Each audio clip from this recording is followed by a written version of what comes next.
Hello friends, কেমন আছো তোমরা সবাই? আশা করি সবাই ভালো আছো আর সুস্থ আছো। তোমাদের ভালোবাসা আর আশীর্বাদে আমিও ভীষণ ভালো আছি। আমি অপর্ণা, আর অপর্ণা ধর ব্লগ চ্যানেলের আরও একটি নতুন ভিডিওতে তোমাদের সকলকে জানাই অনেক অনেক ওয়েলকাম। সরস্বতী পুজোর প্রথম থেকে শেষ অবধি তোমাদের সঙ্গে আজকে আমি শেয়ার করব সবটাই। তো দেখো, সবাই মিলে চলে এসেছি, ঠাকুর কিনতে হবে। তাই আমাদের দমদম রোডেই কিন্তু দোকান বসে, তো সেখানেই চলে এসেছি ইন্দ্রনীল, আমি আর আমার ছেলে। তো এখান থেকেই আমরা সরস্বতী মাকে পছন্দ করে বাড়িতে নিয়ে যাব। তো অনেক ঠাকুর দেখেছি, দেখে পুরো চোখ একেবারে ধাঁধিয়ে গেছে। লাস্টে এই ঠাকুরটা আমার ভীষণ পছন্দ হয়েছে। আর এত দাম চাইছিল, কোনটা নেব কোনটা নেব না বুঝতেই পারছিলাম না। তো যাই হোক, তারপরেও অনেকগুলো ঠাকুর দেখার পরে আমার ওই ঠাকুরটাই পছন্দ হয়েছে। লাস্টে আমরা কিন্তু ওই ঠাকুরটাকেই পছন্দ করে বাড়িতে নিয়ে এসেছিলাম। আর দেখো, এত ভিড় রাস্তায়, পুরো লোকজন দিয়ে সবাই তো ঠাকুর কিনতে এসেছে রাস্তায়। তো পুরো ভিড়, আর প্রচণ্ডই ভিড় ছিল। তো তবুও আমরা ওই ভিড়ের মধ্যেই বেশ কয়েকটা দোকান দেখার পরে কিন্তু লাস্টে আমরা এই সরস্বতী ঠাকুরটাই আমাদের পছন্দ হলো, এবং এই ঠাকুরটাই নিয়ে আমরা বাড়িতে চলে আসলাম। আর দেখো, সত্যি এত রং বেরঙের ঠাকুর দেখে সত্যি ভীষণ ভালো লাগছিল। তো এই হচ্ছে আমাদের লাস্ট পছন্দের ঠাকুরটা, আর এই ঠাকুরটা নিয়েই কিন্তু আমরা বাড়িতে চলে এসেছি। Hello, good morning friends, welcome back to the my channel. দেখো, সকালবেলা আজকে হচ্ছে রবিবার, সবই স্নান ধান করে বেরোলাম, 9টা বাজে। এইসব বাসনপত্র মেজে নিয়েছি। আজকে আমি পুজো করছি, কারণ সোমবারে আবার অফিস আছে, হবে না। তাই ভাবলাম রবিবারেই পুজোটা করি, যেহেতু টাইম আছে। এই এখন বাসনপত্র ধুয়ে সব রেডি করেছি, এইবারে যাব পুজোর কাজ করতে। তো চলো বন্ধুরা, সারাদিন সঙ্গে থাকো আর দেখতে থাকো। সমস্ত বাসন ধুয়ে নিয়েছি। দেখো, আমার ছাদের বাগানের ফুল। তো আজকে অনেক সকালে ঘুম থেকে উঠতে হয়েছে, আর ঘুম থেকে উঠে আগে বাসনগুলো ধুয়ে নিয়েছি, ধুয়ে স্নানটা করে নিয়েছি। তো দেখো, ফুলগুলো কত সুন্দর লাগছে। আমি প্রতি বছরই কিন্তু এই সিজনাল ফুলগুলো শীতের সময় আমি লাগাই, আমার ভীষণ শখ, এটা শখের কাজ। তো যাই হোক, নিচে এসে এবারে একটু ক্রিমটা লাগিয়ে নিচ্ছি, কারণ শীতের দিন বুঝতেই পারছো প্রচণ্ড টান ধরছে, আর আমার তো এমনিই ড্রাই স্কিন। তো সেই কারণে একটু রেডি হয়ে নিচ্ছি, এরপরে আবার নিচে চলে যাব। কারণ সরস্বতী পুজোটা আমরা নিচের ঘরে করি, কারণ অনেক লোক আসে। আর লক্ষ্মী পুজোটা কিন্তু আমি ঠাকুর ঘরেই করি।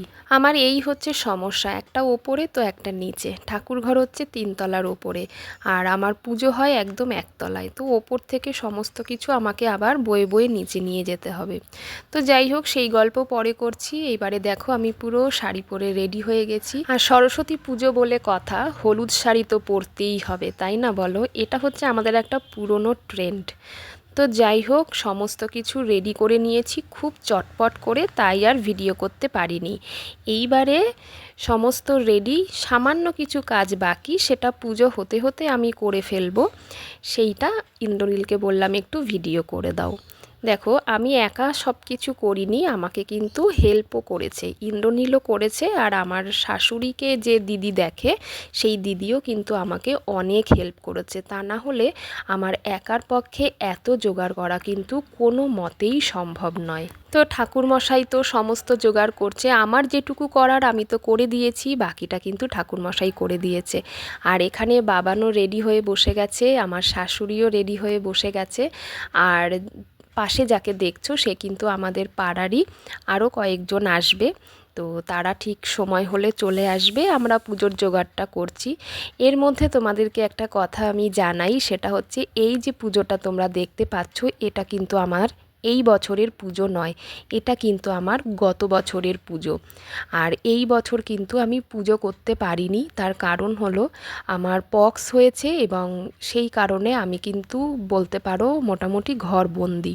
তো সেই কারণে এই বছরে আর পুজোটা আমার করা হলো না। পুজোটাও যেমন করতে পারিনি, আমি কিন্তু কোথাও বেরোতেও পারিনি, একেবারেই সারাটা দিন রাত ঘরের মধ্যেই ছিলাম। তো যাই হোক, কী আর করা যাবে, সব দিন তো সবার একরকম যায় না। প্রথমে তো আমার হাজবেন্ড আর ছেলের হয়েছিল, তারপরে ওদেরকে সুস্থ করেছি, ওরা এখন মোটামুটি সুস্থ। আর ওরা সুস্থ হওয়ার পরেই কিন্তু আমার আবার হয়েছে। আসলে এটা তো ছোঁয়াচে রোগ, আর আমি যেহেতু ওদের পুরো সেবা যত্নটা করেছি, ডাক্তার দেখাতে নিয়ে যাওয়া বা বাকি সমস্ত কিছু, তো সেই কারণেই ওরা সুস্থ হয়ে যাওয়ার পরে আমাকে আবার অসুস্থ হতে হয়েছে, কিছু আর করার নেই। তো এই দেখো, এ হচ্ছে ইন্দ্রনীলের স্টুডেন্ট। তো ওদের বাড়িতে পুজো হয় না বলে ও প্রতি বছরই কিন্তু আমাদের বাড়িতেই আসে। শাড়ি পরে ওকে কত সুন্দর দেখতে লাগছে, তাই না? তো এই ছোট ছোট বাচ্চাদেরকে দেখে আমারও ভীষণ ছোটোবেলার কথা মনে পড়ে যায়। আমরাও ছোটোবেলায় মায়ের কাছে বায়না করতাম, শাড়ি পরিয়ে দাও।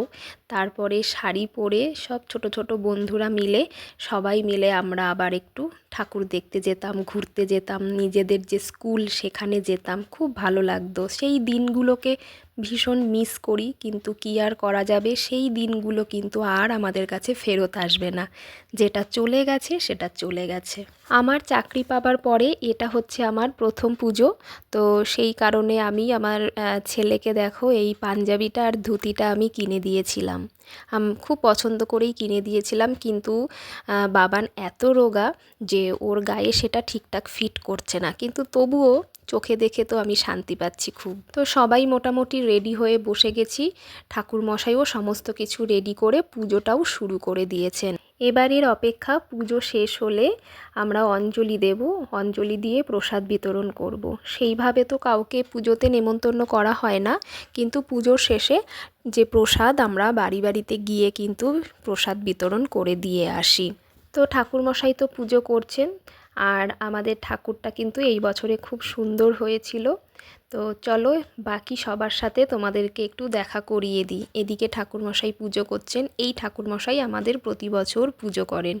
তো যাই হোক, তো দেখে নাও আরও সবাই এসেছে, আমার ছেলের স্কুলের ফ্রেন্ড এসেছে, ওরাও এখন আপাতত বসে আছে। তো তোমাদের কাছে অনুরোধ, আমার শঙ্খ বাজানো দেখে কিন্তু একদম হাসবে না।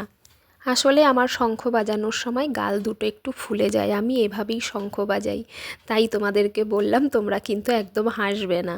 ঘরে একটা অনুষ্ঠান হলে সে ছোট হোক বা বড়, তো সবাই আসলে, সবাই এসে একসঙ্গে বসলে কিন্তু বেশ ভালো লাগে, মজা হয়, সবার সাথে কথা হয়, গল্প হয়। সেইভাবে তো এছাড়া সবার সাথে কখনো গল্প আড্ডা হয় না। তো এই সময়ে বেশ ভালোই লাগে, সবাই একসাথে বসে আমরা পুজো দেখছি। আর পুজোও প্রায় শেষের মুখে, ঠাকুরমশাই এখন আরতি করছেন, তারপরে আমরা অঞ্জলি দেব।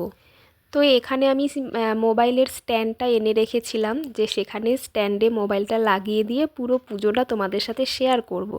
কিন্তু সেটা আর হয়ে ওঠেনি, ঠিকঠাক ক্যামেরাতে আসছিল না, তাই এইভাবে ক্যামেরা করে তোমাদেরকে একটু দেখিয়ে দিলাম। তো ফ্রেন্ডস, পুজো কমপ্লিট, প্রসাদও খাওয়া হয়ে গেছে, আর রান্না বসিয়ে দিয়েছি, কারণ দুপুরে তো খেতে হবে। তো আজকে আমাদের দুপুরে আমরা খিচুড়ি খাবো, তো সে খিচুড়ি বসিয়ে দিয়েছি, তাই একটু রেস্ট নিচ্ছি, হাঁপিয়ে গেছি কাজ করতে করতে, তো তাই একটু রেস্ট নিচ্ছি। আর বাকি যা যা রান্না হয়েছে সব তোমাদেরকে আমি দেখাবো, কিন্তু সেটা এখন টেবিলে রাখা আছে, পুরো কমপ্লিট হোক, তারপরে আমি তোমাদের সাথে সবটা শেয়ার করব। আজকে দুপুরে ছিল খিচুড়ি, কাশ্মীরি আলুর দম, পালং শাক দিয়ে একটা পাঁচ তরকারি ঘন্ট মতো করা হয়েছিল, আর চাটনি আর মিষ্টি। কেমন হয়েছে? খুব ভালো। তুমি বলো। ভালো হচ্ছে। মাগো তুমি বলো, খেয়ে বলো। আমি এখনো খাইনি, তোমরা খাও, আমি দেখি। আমারটাও নিয়েছি, এবারে খাবো।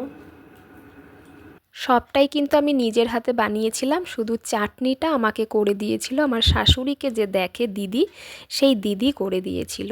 তবে সবটাই কিন্তু খুব ভালো হয়েছিল। আসলে প্রসাদ তো, প্রসাদ মানেই ভালো। সমারোহে এসো হে পরমতর সুন্দর এসো হে, সমারোহে এসো হে পরমতর সুন্দর এসো হে, ঝনক ঝঙ্কারে ওড়ায় শঙ্কর করেছে দুয়ার, দেরি নাহি আর এসো এসো বড় এসো এসো